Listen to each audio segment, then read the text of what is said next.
ریاض الریاحین صفحہ نمبر 125 پر یہ واقعہ تحریر کیا گیا ہے کہ ایک نوجوان جو کہ طواف کعبہ کے دوران قدم اٹھاتا تو درود پڑھتا، قدم رکھتا تو درود پڑھتا، ایک شخص نے اسے دیکھا کہ یہ بڑا عجیب نوجوان ہے کہ قدم قدم پر درود پڑھتا ہے۔ وہ مینا میں گیا تو وہاں درود پڑھا، عرفات میں گیا تو وہاں درود پڑھا، یعنی کہ صفا مروہ پر اس نے سعی کی تو وہاں اس نے درود پڑھا، یعنی جب جب قدم اٹھاتا رکھتا درود پڑھتا۔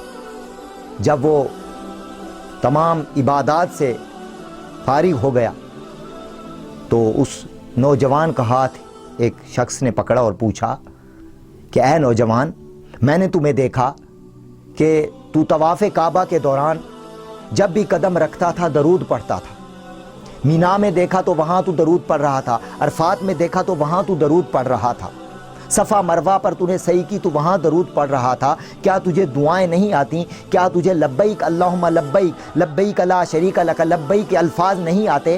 تو وہ نوجوان کہنے لگا کہ الحمدللہ مجھے دعائیں بھی آتی ہیں، مجھے لبیک اللہم لبیک بھی آتا ہے، سب کچھ آتا ہے، لیکن میرا واقعہ بڑا عجیب ہے۔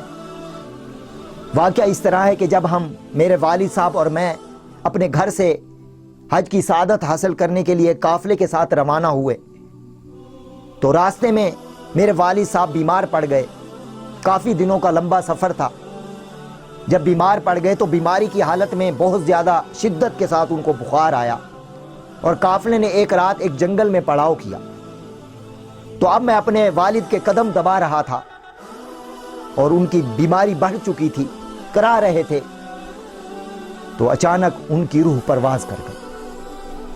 میں بڑا پریشان ہوا کہ ایک تو مسافر ہوں اور میرے والد صاحب وفات پا گئے، رونے لگا اور پریشان بھی ہوا۔ اسی پریشانی کے دوران میں نے دیکھا کہ میرے والد کا چہرہ آہستہ آہستہ سیاہ ہونا شروع ہو گیا۔ اس کے بعد میرے والد کا پیٹ بھی پھول گیا، میں اور زیادہ پریشان ہو گیا۔ میں نے اپنے والد کی میت پر کپڑا اوڑھ دیا، چادر اوڑھ دی اور اسی پریشانی میں بیٹھا تھا کہ اب کیا ہوگا۔ صبح جب قافلے والے اٹھیں گے تو ان کے کفن دفن کا جب انتظام کریں گے، انہیں غسل دیں گے تو لوگ کیا کہیں گے؟ لوگ مجھے تانے دیں گے، یہی تانے دیں گے کہ تیرا والی اتنا بدکار اور سیاہکار اور گنہگار تھا کہ مرنے کے بعد اس کا چہرہ سیاہ پڑ گیا۔ اسی پریشانی کے عالم میں میں سوچتے سوچتے مجھے اونگ آ گئی۔ جب اونگ آئی تو میں خواب کی دنیا میں پہنچا۔ میں نے دیکھا کہ ایک نورانی شخصیت ایک گھوڑے پر سوار ہے اور انہوں نے آ کر قریب گھوڑا ٹھہرایا اور آ کر میرے والد کے سرانے بیٹھ گئے اور میرے والد کے چہرے سے کپڑا ہٹایا اور اپنا نورانی ہاتھ میرے والد کے چہرے پر پھیرا۔ جو ہی ان بزرگوں کا میرے والد کے چہرے پر ہاتھ پھیرنا تھا کہ دیکھتے ہی دیکھتے میرے والد کا چہرہ سفید ہو گیا، جس طرح کہ دودھ ہوتا ہے، چہرہ چمکنا لگا۔ پیٹ پر ہاتھ پھیرا تو پیٹ بھی اپنی جگہ چلا گیا، اپنی اصلی حالت پر پہنچ گیا۔ یہ کرنے کے بعد وہ نورانی بزرگ اٹھ کر جانے لگے تو میں نے ان کا دامن تھام لیا اور عرض کی کہ اللہ کے نیک بندے، اے نورانی صورت والے، آپ کون ہیں کہ اس مشکل وقت میں میرے کام آئے؟ میرے والد صاحب پر کرم فرمایا، اپنے نورانی ہاتھ پھیر کر میرے والد کے کالے سیاہ چہرے کو نورانی کر دیا، چمکا دیا، 14ویں رات کا چاند بنا دیا۔ آپ ہیں کون؟ آپ اپنا تعارف تو کرائیے، اپنا نام تو بتائیے۔ تو انہوں نے یوں مڑ کر دیکھا اور فرمایا کہ اے نوجوان، کیا تو مجھے نہیں جانتا؟ اے نوجوان، میں محمد رسول عربی صلی اللہ علیہ وسلم ہوں۔ یہ تیرا والد گنہگار، بدکار، سیاہکار تھا، جس کے گناہوں کی وجہ سے اس کا چہرہ سیاہ ہو گیا، لیکن اس کی ایک نیک عادت یہ تھی کہ یہ جب بھی سوتا تھا سونے سے پہلے میری ذات پر درود پڑھ کر سویا کرتا تھا۔ جب تک درود نہیں پڑھتا تھا اسے نیند نہیں آتی تھی، یہ درود پڑھ کر سوتا تھا۔ آج جب اس کی موت کا وقت قریب آیا تو اس کی زبان اس کا ساتھ نہیں دے رہی تھی، تو اس نے دل ہی دل میں مجھے پکارا کہ یا رسول اللہ انظر حالنا، یا حبیب اللہ اسمع قالنا، اننا فی بحر غم مغرق خذ یدی سہل لنا اشکالنا. یا رسول اللہ میرے حال پہ رحم و کرم کیجئے، یا رسول اللہ کرم کیجئے، کرم کیجئے.